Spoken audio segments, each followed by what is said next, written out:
Welcome to this impromptu episode of the Site-65 podcast. I'm your host, Robert Tomato Peterson, and with me, as always, is Keegan. Keegan, how are you? I'm doing okay. Good, good. We have a special guest at the table today. Site Inspector Lincoln. Hello. Hello. It's a pleasure to be talking to you and having you here. Finally gonna talk to one, huh?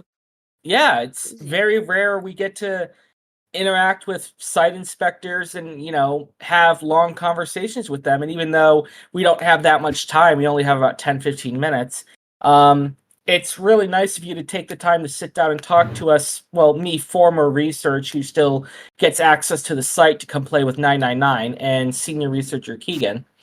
So it's really nice of you to join us. It's a pleasure to be here. Thank Heard you. a lot about your podcast. Oh, well, thank you. That means a lot. So typically we ask people on the podcast who are new, how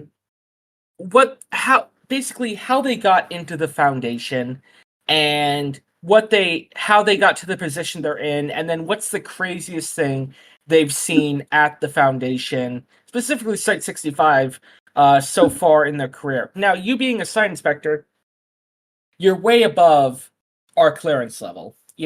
It's odd that you're even taking the time to talk to us, but we still appreciate it. So, we know you can't give us all the details on everything, but if you don't mind me asking, how did you end up here at Site-65? Well, I can't go into the details of how I ended up here. You could say it was a string of fate, really. I was studying in college originally, a long time ago. I can't say the subject or much information about it, but it eventually led to me being recruited by the foundation. And then from there, where I was recruited into a specific program, things led to one another, and I ended up here where I am now. Well, damn. Hmm. That's something I aspire to be in the foundation one day, is hopefully, site inspector. I know it's not as easy as just, hey, you're getting promoted today. And I know there's a lot of complicatedness behind it. But it's fascinating to talk to you because you have insight. We know that you have insight into stuff that me and Keegan have no idea about. And we're not going to ask you about that because we know you can't tell us. Yeah. But surely in your time in the foundation, you've probably seen some crazy stuff. And if need be, I can go back and redact it from this podcast, as I've done before. But if you don't mind me asking, what is something you've seen in the foundation that has been crazy or weird or just out of the everyday norm that you typically see? Something memorable. I had this executive researcher come up to me with a test one time. They wanted to put SCP-096 through SCP-914. That was me. Was it? Yes, I did that test. How'd it go? So we put 096 through. We bucketed him and put him through the machine on rough. And I believe he came out as a non-cognito hazard. He did, yes. It was very shocking. He was just I shouldn't say normal guy. He was 096, but we tested with the D class, and the D class looking at him didn't trigger any reaction. So we were initially like, oh my god, we've done it. We've gotten rid of the cognito hazard that is 096. However, over time, we noticed that 096, we tested over a period of days. Every time someone looked at 096, he would increasingly get more and more upset slowly over time. And eventually, we sent in a D class to look at him, and 096 just snapped back to his normal thought patterns, I guess you could call it, and destroyed the D class. So I don't remember talking to you about that site inspector, but I was there. You just didn't know it. Yeah, That was I spooky. would assume I you're. do also have security footage of it. Ooh, I wish I could see that, but at the same time, I was there, so that'd be fascinating to see again. If But then you'd again, it's like to know, probably the footage from whenever he wasn't a cognito hazard also still does not trigger him. really. Oh, that's cool. Good research right there. Study Well, that. damn, I did not realize that.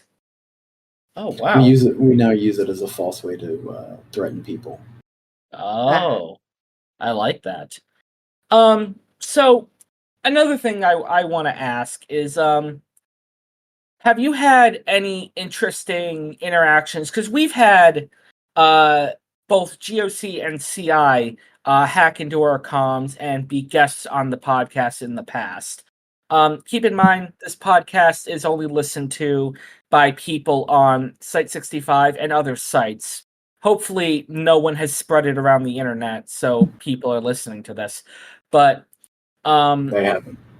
oh, wonderful! Thank you. Oh, fantastic. Yeah, we're happy to hear that. But just out of curiosity, have you had any odd interactions with the GOC or CI, specifically at Site-65, or any interactions in the town of Pinewood?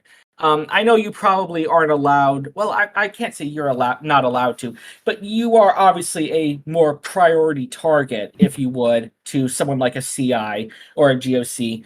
So, have you had any interactions with them? And if so, what have they been? I've had some interactions with GOC recently at Site-65. Oh, really? Anything you're able to talk about, or is it all strictly The keep under GOC wraps? general for that specific embassy, we were trying to do better relations for a little bit. I always like. Due I always to- want to speak to the research team, so that'd be Due nice. to some complicated, you could say, scenarios that went down, the embassy ended up being closed not long after opening. Oh, No. That's a shame. swear to But- God, I'll meet their research team one day. Keegan's always going on about the GOC research team. He really wants to meet them. Maybe if Keegan gets executive, which I know you applied for. I heard about that. Yeah. I don't tell anyone. I put in a good word for you. Oh, thank you. Yeah. So, Mr. Site Inspector, I have to ask, what's your opinion on the research department as a whole? Do you think we do good work? Do you think there's areas we could improve?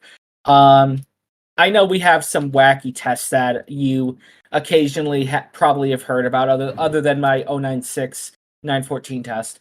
But what's your opinion on the research department? I think you do what you're expected. Yeah, I'm not really sure what I was expecting there, but that's a pretty good answer. So we're gonna, since you're obviously a very busy man, we're gonna wrap this up, and we're not gonna take up too much of your time because. I can stay for 10 more minutes. Oh, you can? Oh, awesome. Fantastic. Okay, I didn't know. I don't The have a perfect meeting time. for another 30 minutes. I was gonna ask Okay. you, is it okay if I take an IA's dead body and make Inspector Gadget? It's a weird question, but I wanted to do this for a long time. Tomato, come on. No, look, I get it. You have talked about this before, but at the same time, why use a dead body? We have D class. I mean, IA agents are more, how do I say, working people of society. You can I don't want speak to to declass. you can speak to an ethics member about that. I mean, they're definitely gonna say no, but if I have an inspector on it, I'll get easier passage. I appreciate the call to ask the site inspector directly about it.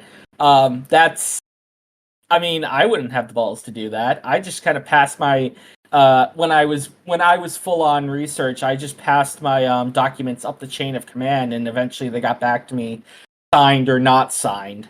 So I either had approval or I didn't, but to ask them directly, that's pretty intense. Let's continue with the questions. I didn't come here for silly questions. Okay, fair enough. So typically we'd like to talk about news stories because, as we know, Site-65 has a sort of newspaper news articles that are written each day by janitorial, and they're published throughout the site, and they just talk about what's going on in the site. They keep everyone up to date on other departments' doings. So I picked out two news stories that I think are interesting that maybe you could weigh in on, Mr. Site Inspector, if that's okay. I was looking at my email. Could you repeat that? Okay, yeah, sorry about that. So as we know, there's a daily sort of newsletter published about dealings that go on around the site. And I've been doing this for the past couple episodes. I like to pick a few news stories out of the news pamphlet and kind of talk about them on the podcast. Just kind of get everyone's opinion on them. I haven't read the newspaper.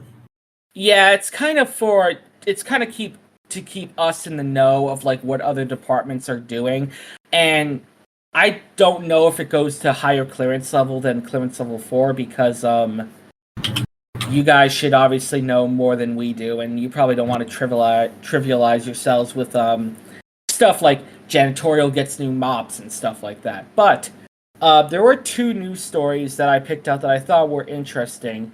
The first one is there's been rumors around the site that D-Class, we have roughly, at any given time, about 100 of them on site. Kept in their cells, kept in D-Lock. We've heard rumors that that's going to be updated to roughly 250 to 300.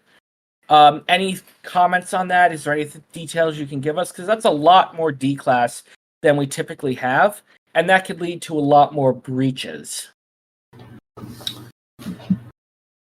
I don't really have much to say on it. I don't really pay attention to a lot of that stuff. Yeah. Okay, fair enough. And finally, there's been plenty of rumors going around that there are going to be new SCPs brought to Site-65 soon. Transferred over from other sites, obviously, some taken from their natural habitats. But we don't know much details on those SCPs. Now, for those of you who are listening, if this is true, you can request transfer to Site-65 to come and test on these SCPs. But in the meantime, I have to ask, Mr. Site Inspector, are there any thoughts you have, any details you can give us on these new SCPs? Any thoughts, any opinions, anything at all? Because especially us in the research department, we're very interested to know what these anomalies are and if they're going to be something we can test on, if it's going to be something that's just going to reside here. Anything at all you can give us. I can say that if you are a big fan of space, you'll like one of them. I like that Interesting. response. Yes, and again, I understand you can't really give us a lot of details, but at the same time, thank you. That does help quite a bit. So this is where I would normally end off the episode because we've talked about news stories, we've talked about experiences with the site, but Mr. Site Inspector, I just want to say a couple things. One, thank you for all you do. Me and Keegan would both like to express our gratitude for your continued service to the Foundation, even though it's not really our job to say that. We're not exactly your boss.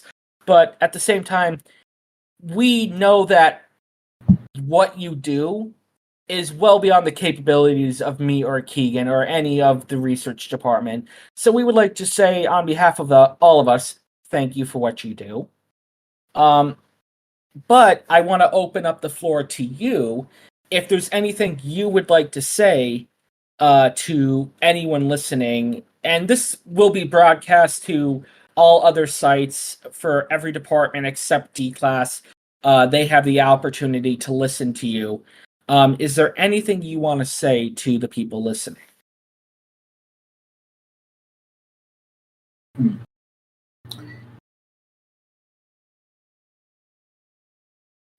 I believe there was some I would. What? Oh, someone's just walking by. Unfortunately, my assistant tells me that my meeting is soon. I have to go. Oh, well, darn. Well, you so that's much. okay.